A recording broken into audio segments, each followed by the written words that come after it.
जिते सत्संग सुणंदी हुई उते वञी हाज़िर थींदी हुई ऐं पुट खे चाहे त उहो बि ॾींहुं थींदो जॾहिं सतगुरु असां वटि हिते ईंदा।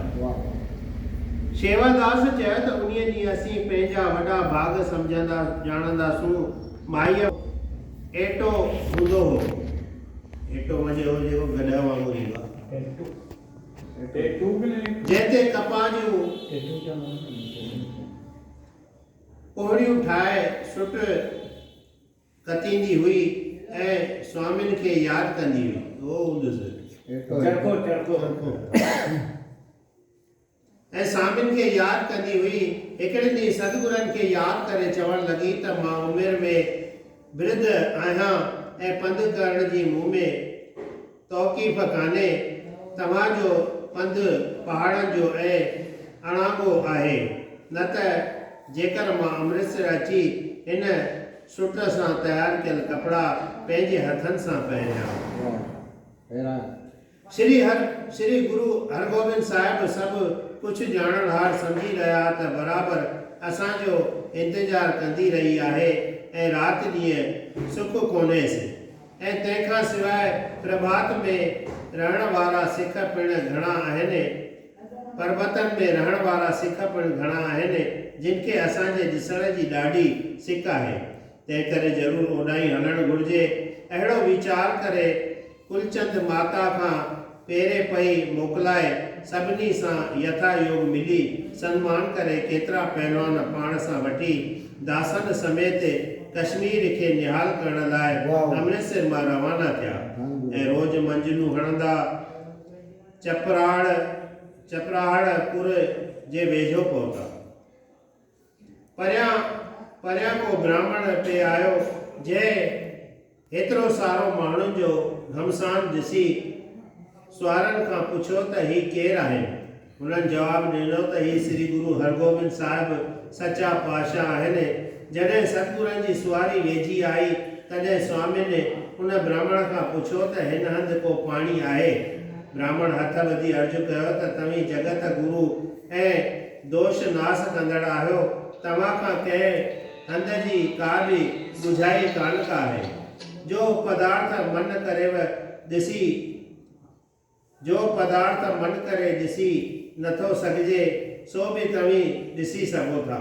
बल्कि टिनी लोकनि में अहिड़ो को बि थल कोन्हे जंहिंजी अव्हांखे ज्ञाता न आहे।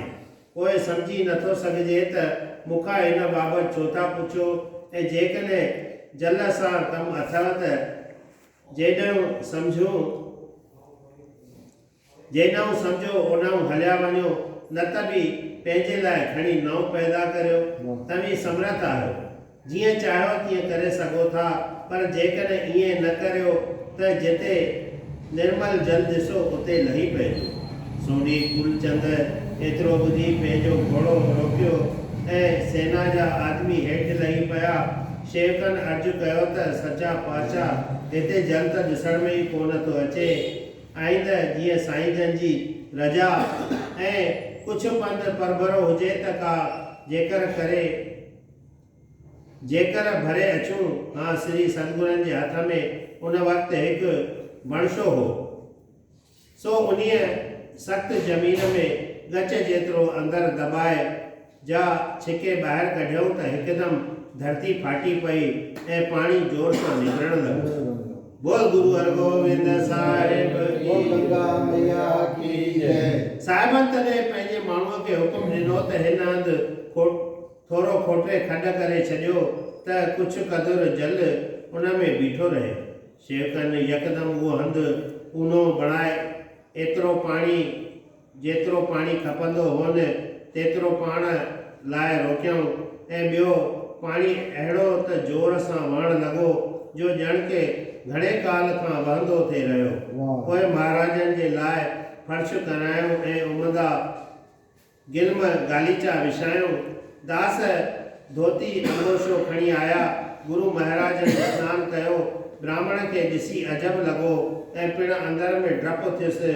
से बार सिर निवाए माफ़ी घुरण लॻो त महाराज, मूं पंहिंजे जाति जो अपमान करे बि अदबी ऐं गुस्ताखी कई आहे सो कृपा करे मूंखे बख़्श कयो। जेतोणीकि मूं साईं जन जी सृष्ट महिमा ॼाणी विनंतीअ सां ॻाल्हायो थिए ऐं न चरियनि वांगुरु तंहिं हूंदे बि माफ़ी अलबत आहे। श्री सतगुरनि हुनखे धीरज ॾिनो त तो जेकी चयो सो वाजिबी हो ऐं थोरो घणो दृढ़ता जो दोष जो तो पंहिंजे चवण में जातो आहे सो पिणु तोखे उन वक़्तु माफ़ थियो जंहिं वक़्तु तूं पंहिंजे वचननि ते पछताव करे परेशान थियो हुए। छो त बोलण जो अल्प पाप पछताव करण सां माफ़ थी सघे थो। श्री गुरु महाराजन गच वक़्तु सूधो उते तरसियल हुआ जेसी ताईं कि सभिनी आदमियुनि ऐं सेना जे पहलवाननि स्नान पाणी कयो। सभु लोक साहिबनि जो प्रताप ॾिसी हैरत में पिया ऐं चवण लॻा त श्री सतगुरु परमेश्वर जो अवतार ऐं पाप पुञ खां रहित आहिनि ऐं सभिनी श्रद्धा सहित शेवा करण ऐं प्रेम रखी दर्शन पाइण लॻा। श्री गुरु महाराज पोइ उतां कूच करे अॻिते वधिया ऐं उहो पाणी उन हंधा अञा ताईं निकिरंदो थो रहे। श्री गुरु हरगोबिंद साहिब घणो पंधु करे पहाड़नि ते चढ़िया जिते अनेक नमूननि जा दरख़्त बीठल हुआ। घणो करे जर्दालुनि जा वण घणा हुआ ऐं फल तमामु मिठा ऐं किन वणनि जा दृश्य ऐं रस भरियल हुआ। अखरोटनि जा वण बि उते केतिरा ॾिसण में आया। केवड़नि जा थोड़ा ऐं ॿेलियूं त घणेई हुयूं जिन जा फल हेठि छणिया पे हुआ। श्री गुरु महाराजन उन्हनि खे ॾिसी ॾाढो ख़ुशि थिया। अॻियां सुंदर ऐं साफ़ जल जी नदी तिख सां पे वही चइनी पासे फर्श चइनी तरफ़ शाही पई हुई। उन जो त नालो ई कोन हो।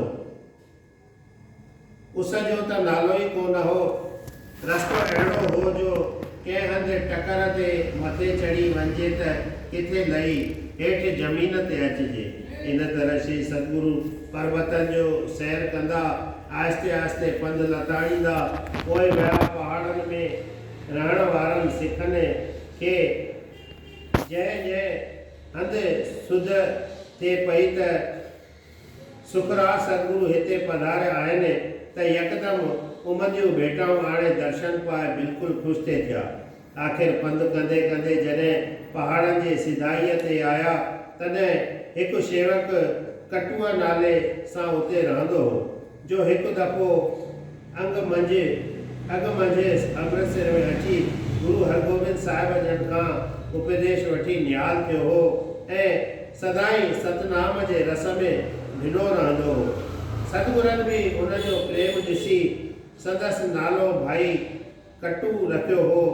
तंहिं जॾहिं सतगुरनि जे अचण जो ॿुधो तॾहिं घणा उमंदा ऐं स्वादी मेवा खणाए अची मिलियो ऐं दर्शन करे घणो ख़ुशि थी महाराजनि जे कदमनि ते पियो ऐं आनंद जे सबबु अखियूं जल सां भरिजी आयसि। श्री गुरु महाराजनि उन्हनि खे ॾिसी पुछियो त अचो कटू शाह ख़ुशि राजी आहियो। कटू शाह चयो श्री गुरु जी तव्हांजे दर्शन ॾिठे गुणा सुख ऐं अंदर में आनंद थिया आहिनि। वॾा भाग हिन कश्मीर देश जा थिया जो माण्हुनि जे कृतार्थ करण वास्ते हिते पधारिया आहियो ऐं मां घणो ख़ुशि क़िस्मत आहियां जो मूंखे तव्हां साहिबनि जो असुल दर्शन घर वेठे मिलियो आहे। अहिड़े तरह वचन चई उहा राति हू श्री सतगुरनि वटि प्रीत करे रहियो। ॿिया पिणु केतिरा सिख उते रहंदड़ हली आया ऐं दर्शन पाए मथो टेकियो। महाराजनि उन्हनि जो यथायोग सन्मान कयो ऐं राति रही सुबुह जो उतां रवाना थिया। कटू शाह घणे प्रेम सां सिर निवाए गुरु जन खां मोकिलायो ऐं श्री सतगुरनि पंधु लताड़े हिकिड़े वॾे शहर में पहुता। शहर जे दरवाजे खां अंदरि लॻे पंहिंजे दास जे घर वटि माई भाग भरीअ जे आस पूरी करण लाइ अची बीठा।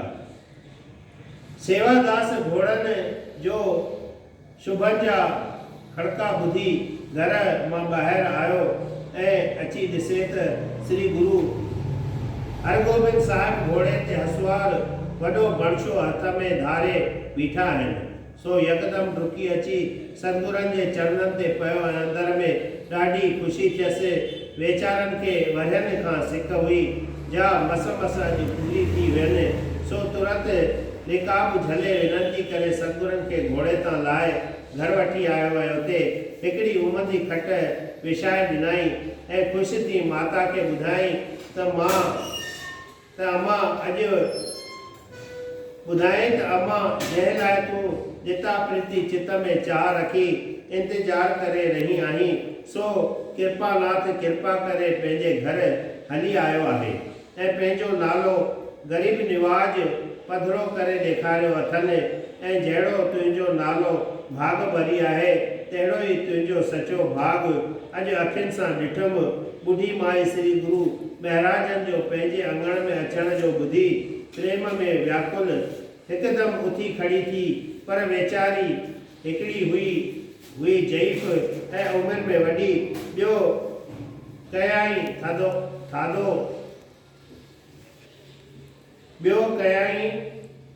खाधो पीतो घटि ऐं टी अंदर में हुयसि। राति ॾींहं दर्शन जी चिंता तंहिं करे जल्द उथी न सघी। आख़िर पुट जो हथ जले अंगण ताईं हली आई ऐं ॿिनि अखियुनि जूं पलकूं हिक टिक साहिबनि में लाइ प्रेम में गदगद थी रही। वात मां कुझु बि चई न सघी ऐं प्रेम में कंठ रुकिजी वियुसि ऐं आहिस्ते आहिस्ते सुरी वेझो थी गुरु महाराजनि जा चरण कमल ॿिन्ही हथनि में झले सिर धरतीअ ते धरे प्रणाम कयाई ऐं मुंहुं मथे खणी आनंद बख़्शींदड़ सतगुरनि जो स्वरूप ॾिसी निहायत ख़ुशि थी। श्री सतगुरु बणशो पंहिंजे भरिसां रखी खट ते ठही वेठा ऐं माई केतिरीअ देरि बैदि धीरज धारे प्रेम में भरियल वाणी हिन तरह चवणु लॻी त जंहिंजी सतगुरनि सां लिव लॻी आहे ऐं सभु रस त्यागे दर्शन जी प्यास रखी अथसि तंहिंखे अवसर सतगुरु मिले थो। इहा वार्ता सॼो जगत ॼाणंदो हो जा अॼु मूं तव्हांजो दर्शन पाए पंहिंजी अखे ॾिठी।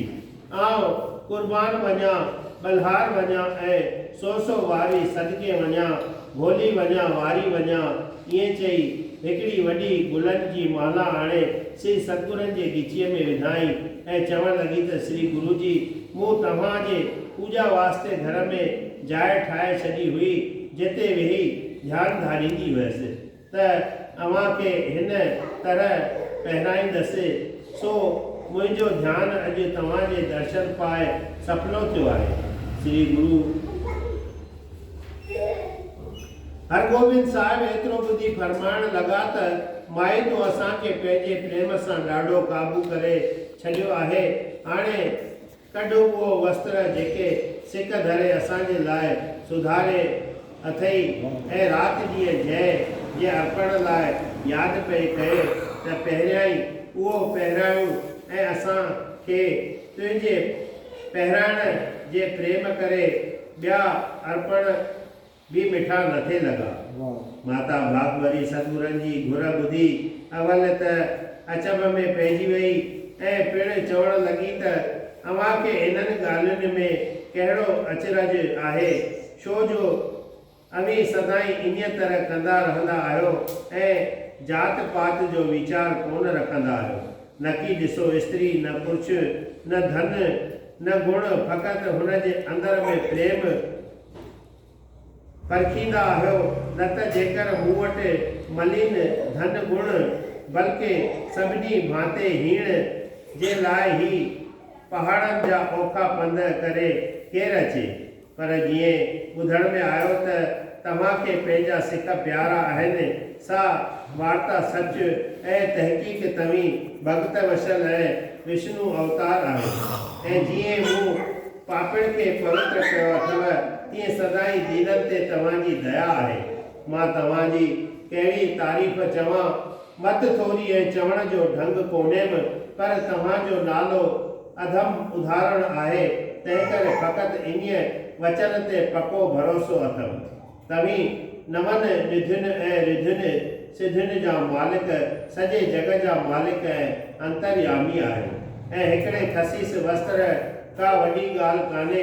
एतिरो चई सिक सां बलहार थी चित जी ख़ुशीअ सां उथी श्री सतगुरनि जी परिक्रमा कयाई ऐं दर्शन कंदे कंदे हुन जूं अखियूं न पे ढापियूं, जंहिं लाइ हुन निता प्रीति ॻणतियूं ॻणींदी ऐं फिक्र भोगींदी गुज़ारियो हो। ऐं आख़िर अंदरि वञी कपिड़ो खणी आई जंहिं ते घणी सुगंधी छिड़कियल हुई ऐं साहिबनि जे अॻियां रखी हथ जोड़े मथो टेकियाई ऐं दर्जीअ खे घुराए श्री सतगुरनि जो कदावर शरीर ॾेखारे चयाईं त हिन कपिड़े मां अहिड़ो उमंदो जामो ॾिसी सिबी ॾे जो सतगुरनि पंहिंजे ॻिचीअ में पहिरनि ऐं मुंहिंजो जनमु सफलो थिए। ऐं हुनखे पंहिंजे रूबरू विहारे जामो सिबाए तयारु कराई। तंहिंखां पोइ माई निर्मल जल खणी श्री सतगुरनि महाराजनि जा चरण कमल धोता अञा उन मां अंचली पंहिंजे मुख में पाताई त हिकदमि दिव्य दृष्टि थी वियसि ऐं आत्मा पंहिंजे सचो स्वरूप जाताई। अंदर में आनंद थियसि जंहिं करे वो सुख पाताई जो सवे वरिया को योग साधन करे त बि अहिड़ो आनंद जो लाइक़ु न थिए। ऐं बाक़ी बचल जल उथी सॼे घर में छिड़काई ऐं पुट खे पिणु चरणामृत ॾिनाई ऐं श्री सतगुरनि जे माण्हुनि खे ॾेरो कराए खाधे पीते लाइ सभु कुझु मौजूदु कयाई। साहिबनि जी शेवा टहल सभु पंहिंजे हथनि सां करणु लॻी। गुरु ग़रीब निवाज राति जो खान पान करे खट ते आरामी कया। सतगुरनि जे अचण जी ख़बर सॼे कश्मीर में पखिड़िजी वई। सतगुरु हरगोबिंद साहिब हिते अची पहुता है। इहो अमृतसर वचन कन में पवण ये अमृत वचन कन में पवण शर्त सभिनी सिखनि में ॾाढी ख़ुशी पैदा थी ऐं सुबुह थियण सां जितां किथां टोलियूं भरे बिल्कुलु मिठा फल श्री सतगुरनि जे वास्ते खणी हाज़ुर थिया ऐं पाण में चवणु लॻा त जेकॾहिं श्री गुरु महाराज प्रसन्न थी असां खां ही फल वठी खाईंदा त असांजो जनमु सफलो थींदो। ऐं घणा सूप अंगूरनि जा गुच्छा जर्दालू तूत वग़ैरह खणी आया। जे महाराजनि सिखनि जे कामना पूरन करण वास्ते चूंडे चूंडे खाधा ऐं ॿियनि हंधा रसोईअ लाइ सीधो ऐं ॿी रसद आई। ऐं पोइ जीअं जीअं पासे वारनि ॻोठनि में ख़बर पवंदी थिए वई तीअं तीअं सिख पंहिंजा घर छॾे हलिया पिया आया ऐं पंहिंजनि भागनि जी साराह करे हिक ॿिए सां गॾिजी चवणु लॻा त हली सतगुरनि जो दर्शन करे मानुक जनम जो लाभ वठो। इन्हीअ तरह चइनी तरफ़नि खां सिख तरह तरह उत्तम भेटाऊं ऐं सुंदर वस्त्र आणे धन समेत श्री गुरु महाराजनि जे अॻियां अर्पण करणु लॻा ऐं श्री सतगुरुनि वटि भारी देग तयारु थियणु लॻी जंहिं मां सभु संगतियूं खाई प्रसन्न थींदियूं हुयूं। बोल गुरु नानक देव जी।